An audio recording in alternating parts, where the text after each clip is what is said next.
Coming up on Lawmakers, the Fulton County delegation takes issue with Republican plans to appoint a board to oversee Hartsfield. Governor Barnes unveils a proposal to find abducted children, and budget hearings get underway under the Gold Dome. Live from Atlanta, this is Lawmakers for Tuesday, January 22nd. Here are your hosts, Gerald Bryant and Susan Hoffman. Good evening, everyone. Also tonight, a look at how the Department of Natural Resources is cutting funds but not services. And we're going to have the pro-choice and pro-life rallies in light of the anniversary of Roe versus Wade.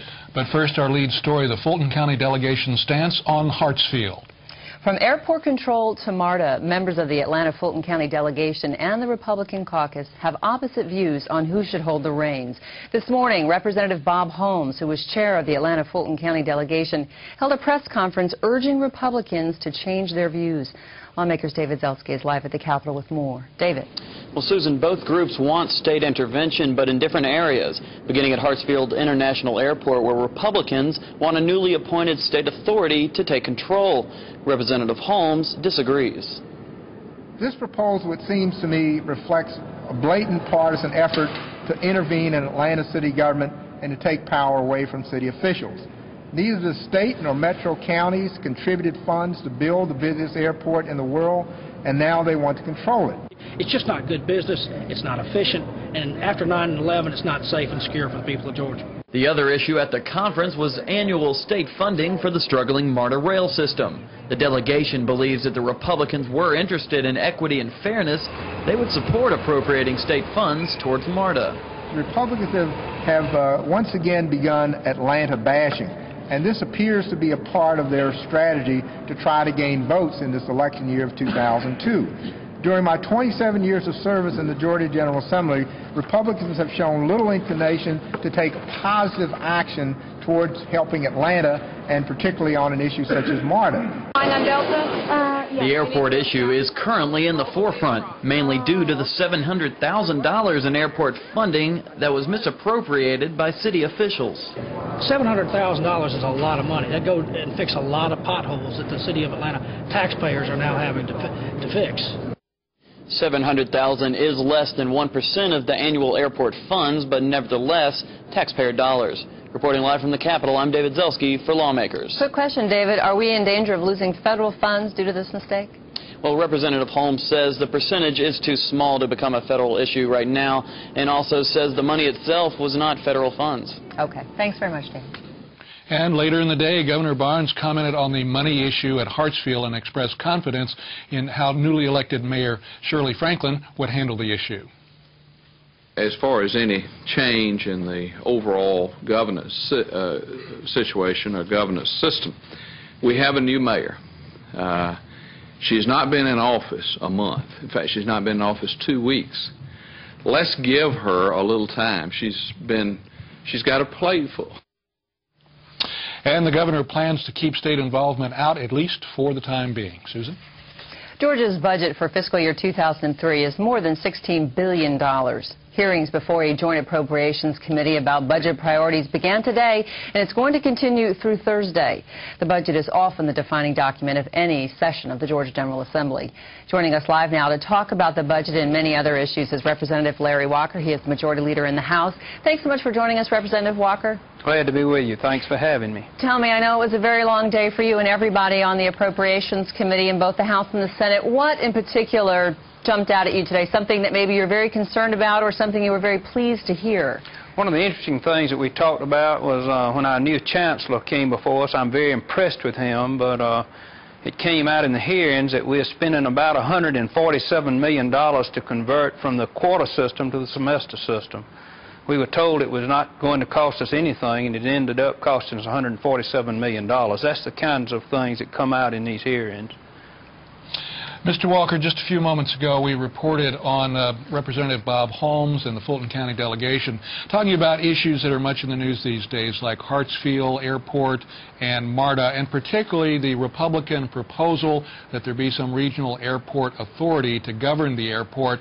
Mr. Holmes said the Republicans are guilty of Atlanta bashing. Your comments, and I know everyone is on the record pretty much, but your comments on the possibility of a regional airport authority and the issue of Atlanta bashing by Republicans. I don't know that I'd call it Atlanta bashing. I'd call it politics. That's what it is. I think that all of the parties know that the state is not going to take over Hartsfield International Airport. It's a City of Atlanta airport. It has always been a City of Atlanta airport, and it should be run right and run correctly. I'm convinced that our new mayor is going to get into that and see that that's done. I heard someone say it was not safe out there. I think that's an irresponsible thing to say. I think the Atlanta airport is as safe as any airport probably in the world, and we're not going to take the Atlanta airport over. For one thing, the Atlanta airport could bankrupt the state of Georgia, and our first responsibility is to serve the taxpayers of the state of Georgia, and we're not going to take it over. What about MARTA? Specifically, other states do help out their major transportation systems within large cities, capital cities. Any chance that that would happen? Beyond what we're already doing, I don't think you're going to see any great outlays of money for MARTA. We're short of money ourselves. I'll show you this budget document. This is what we're working on, $16.1 billion worth, and we got a tight budget ourselves, and I don't think we're going to put a lot of money in MARTA this year. Mr. Walker, the Lieutenant Governor has already gone on record as saying that he would like to see a tightening of local appropriations of grants on the Senate side up to 50%. Is that going to be an issue at all when the budget comes up about those local appropriations? That's a minuscule part of the budget. It's just minuscule. That's the only word I know to use, and we're going to cut that some, but that's local grants for local communities, and we're going to continue to do some of that. I doubt we'll cut it 50%. The governor's cutting all state departments 2.5%. Why should we cut 50% in these grants to local governments when everybody else is cutting 2.5%? I would think maybe we'll cut 25%. Representative Walker, you're from Perry, a rural area in the state of Georgia. I would assume that you are probably getting hit on by some of your rural hospitals in your region regarding the Medicaid problem and the enormous shortfall. Can you please explain from your perspective what needs to be done, what is going to be done, and possible implications such as cuts within that Department of Community Health with that large shortfall? You know, I don't know that there's enough money to address the Medicaid problem. We're putting $235 million of new money in the state budget. At least that's what the governor's recommending. You couple that with about $300 million more, and I don't know. I mean, it's a nationwide problem. It's not just a problem in this state. Health care is tremendously costly. I'm frankly hearing more about the cost of drugs than I am anything else. But we are trying to address it. We're addressing it the best we can. Are we going to fix the problem? No, we're not going to fix it. We're going to Band-Aid is what we're going to do. Let's turn to another economic issue. The Republicans have, on a couple of occasions now, tried to lay some of the economic woes of the state at the doorstep of the governor. Is that just politics as usual? That's not fair any more than it's fair for us to lay economic problems at the door of the President of the United States, you know. I've got John Wiles, Representative John Wiles, put a flyer on everybody's desk that it's the economy stupid. Well, if it's the economy stupid in Georgia, it's the economy stupid in the nation. And I don't think either one of them are fair. We're in a recession. September 11 exacerbated that, and I don't think that's a fair charge, frankly. Georgia is so much better than most of the states in the South. In fact, I'll say it's better than any of the states in the South, better than most of the states in the nation. We're apparently doing a better job in a lot of other states where Democrats are in control and where Republicans are in control. Politics is what that is. Good luck. I know you have another couple of days of budget hearing. We wish you Godspeed with that, because that is certainly an enormous undertaking. Thank you. We are out of time, but again, thank you for joining us, Representative Larry Walker. Thank you. And in other news, it is a parent's worst nightmare, the sudden, unexpected disappearance of a child. Most of these cases are resolved quickly. The youngster is found unharmed and returned safely to his or her family, but not always. Today, Governor Roy Barnes unveils a program designed to broadcast an immediate emergency alert when a child is missing and believed to be in grave danger. Lawmakers correspondent Hamilton Northcutt joins us live to tell us more. Hamilton. Well, this new law enforcement tool is named Levi's Call in memory of 11-year-old Levi Frady. In October of 1997, he was kidnapped in rural Forsyth County as he headed home on his bike after playing with friends. Now, Levi's body was found by hunters the next day. He had been shot and killed. More than 4 years later, the Georgia Bureau of Investigations is still searching for Levi's killer. Now, with Levi's Call, here's the way it works. Georgia's emergency child alert: when a parent reports their child is missing and police believe it's a serious child abduction, broadcast alerts will go out statewide. Now, the governor explains how it works. The officer will then contact the GBI regional office in the area.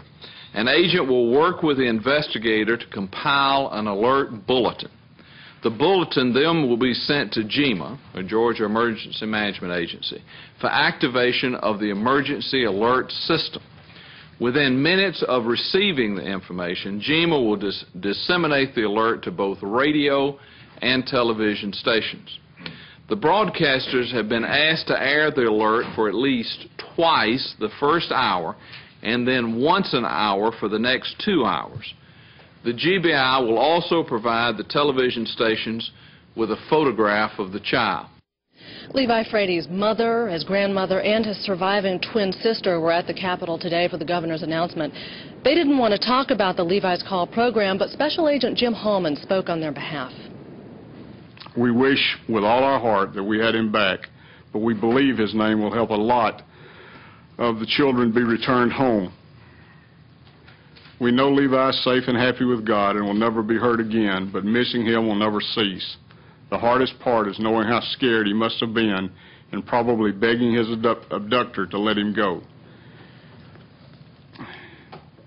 He was only 11 and we don't know what happened except he never made it home that day and we'll never see him again. We are only saying this so you will realize how important this alert could be. This is a great tribute to his memory, and I know he would be pleased to know this alert is available. We've all seen and heard those severe weather alerts on TV and on the radio. The emergency child alerts would use the same system to broadcast the information. Reporting live from the Capitol, I'm Hamilton Northcutt for Lawmakers. Hamilton, a question before you go. Why do the governor and law enforcement officers believe this rapid alert system will help save lives? Research by the U.S. Department of Justice shows 75% of children who are kidnapped and later murdered are killed within 3 hours of the abduction. So statistics show the time is vitally important in preventing these murders. Okay, thank you, Hamilton. For those of you with access to the internet, you can watch the show online every night. Visit our website at gpb.org for more information. Click on Watch GPTV online and then follow the simple instructions for watching live. Or you can look at past Lawmakers programs because they are all archived. That website address again is gpb.org. Another way we try to keep you up to date on what's happening under the Gold Dome. And we are always reminding you of our website. In case you've forgotten the last 5 seconds, it's gpb.org. But we'd also like to recommend another website that is a valuable resource for information about the Georgia General Assembly.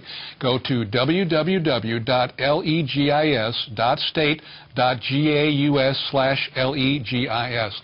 That website is a great research tool that we at Lawmakers use on a regular basis.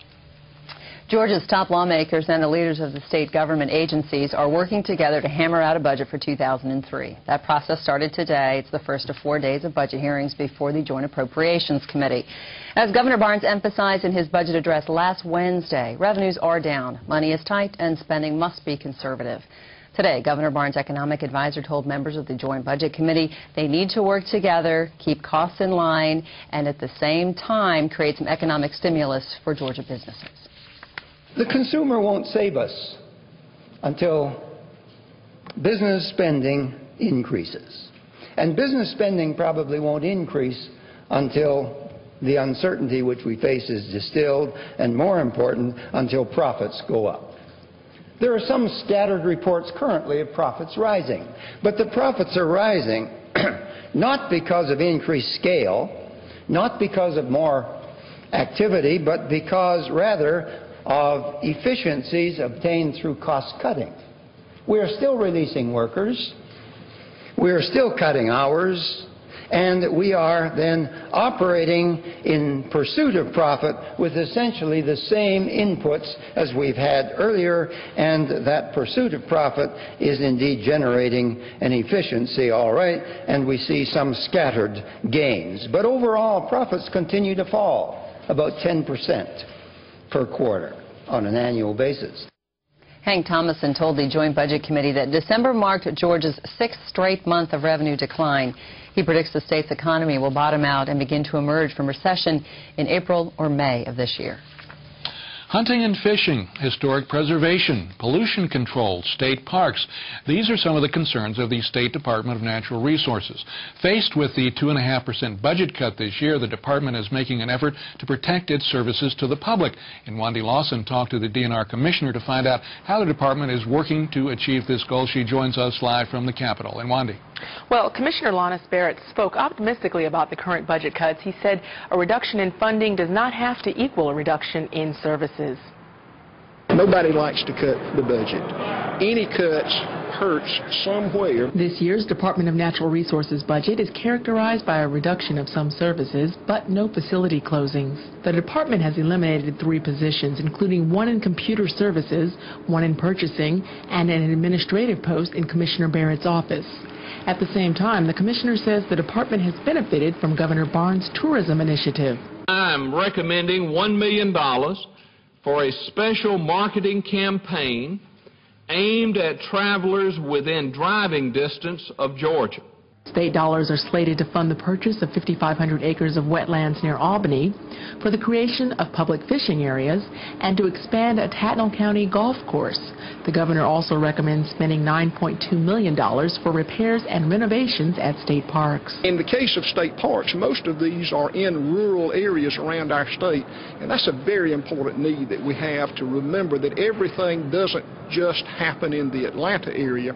We've got 48 state parks and 15 historic sites, 75 wildlife management areas around Georgia. And I'm real pleased that it looks like we're going to get some money with which to improve some of these facilities. And as the department prepares to make 5% cuts in next year's budget, Commissioner Barrett wants to make the public a priority. The public does not understand when we have to close facilities. I think that I think we may see some positions, we may have to freeze some positions, we may in fact have to cut some positions, but what we're trying to do is to maintain the essential infrastructure of the agency so that we can continue to provide the services. And with over 1,700 employees and jurisdiction over Georgia's environmental services, as well as historic preservation and the state parks, you can be guaranteed that the Department of Natural Resources budget is one that will impact the entire state. Now, tomorrow morning, Governor Barnes will unveil the latest funding for his Georgia Green Space Initiative program. And, of course, lawmakers will bring you more coverage on that tomorrow night. Reporting live from the Capitol, I'm Wendy Lawson, Lawmakers. And Wendy, we hear these percentages thrown out, but how much does that 2.5% actually translate into dollars in their budget cuts? Well, in total, Gerald, it's going to equal about $2.7 million in total cuts. But, of course, again, Commissioner Barrett says this will not equal a reduction in their services. Okay, thank you very much, Wendy. Russ Toll, the executive director of the Georgia Cancer Coalition, told members of the Joint Appropriations Committee today that every effort is being made to make Georgia a leader in cancer research and treatment. House Majority Leader Larry Walker wanted to know how many new cancer facilities were being planned for Georgia. We're going to try to have 3 centers, certified is what I call them, national cancer centers. And what's the thinking behind that as opposed to having 1? Do these other states, do they have 3? Some have 1. Some, California, for example, has 8 centers. Well, of course, California is 10 times larger than we are. Texas has 2. Pennsylvania has 5. But we're going to try to have 3. We're going to try to have as many as we can is the right answer. Well, isn't 3 the number we're talking about, 3 or 4? Yeah, I think there's a difference between having formal designation from the National Cancer Institute as being a comprehensive cancer center and being a Georgia Cancer Coalition designated center of excellence. What we're looking for is to be able to blanket the state with regional programs of excellence. And in each one of those regional programs of excellence, there would be a hub of core research going on. And I think that's the model that we're looking at. And if you think, something I know you're familiar with, if you think for a second about the success of the regional perinatal program, where many years ago you and others helped invest money in building a regional program that had centers that had not only research but the the best and latest care available, that those centers worked with building capacity in the surrounding hospitals and the community hospitals, and perhaps even most importantly, they worked with the obstetricians who did the deliveries. We've had a significant reduction in infant mortality as a result of those programs, and we also believe that the quality of care has increased dramatically. It's the same kind of model. Are you saying that we might have 3 or 4 centers, but all of them might not be nationally recognized? In the short term. I would hope that over a 10-year period of time, and it may literally take that long, that we would be able to get them all designated, but it may not happen that fast. Now the $64,000 question. When are y'all going to let us know where the centers are going to be, or who's going to make that decision? I think that decision, just like as is done with the National Cancer Institute, needs to be made as part of a very objective process that's subject to external peer review, and that it comes at the conclusion of the planning process. And who's going to make that decision? We'll put together an external review committee that will consist of people both in and outside of Georgia who are experts in the field of oncology and who know what it takes to be an NCI-designated center. And they'll be the ones who will make recommendations, and ultimately it goes to the board. Goes to who? The board of the Cancer Coalition. Toll also said that Georgians should expect to see a lot more, or could rather expect to see a lot more public service announcements dealing with cancer prevention and the dangers of smoking. The largest proposed cut in the Department of Juvenile Justice Department budget is $5.8 million. That will result in the closing of a 168-bed juvenile facility in McIntosh County. That's part of Senator Renee Kemp's district, and he questioned Juvenile Justice Commissioner Orlando Martinez about that cut. In one of the poorest rural counties, or one of the poorest counties in the state of Georgia, we're basically going to take away 168 jobs. I can't find any logic back of it, other than I've been told, and indications have been given to me that the basic problem is that y'all are dissatisfied with Three Springs. Now you're saying you're dissatisfied with the Three Springs operation of the YDC in McIntosh County, yet you're keeping them under contract to run 2 more.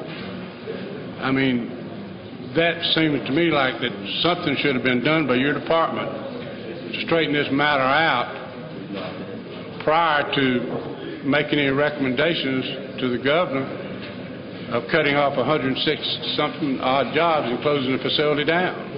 What have y'all done with Three Springs to try working out the differences?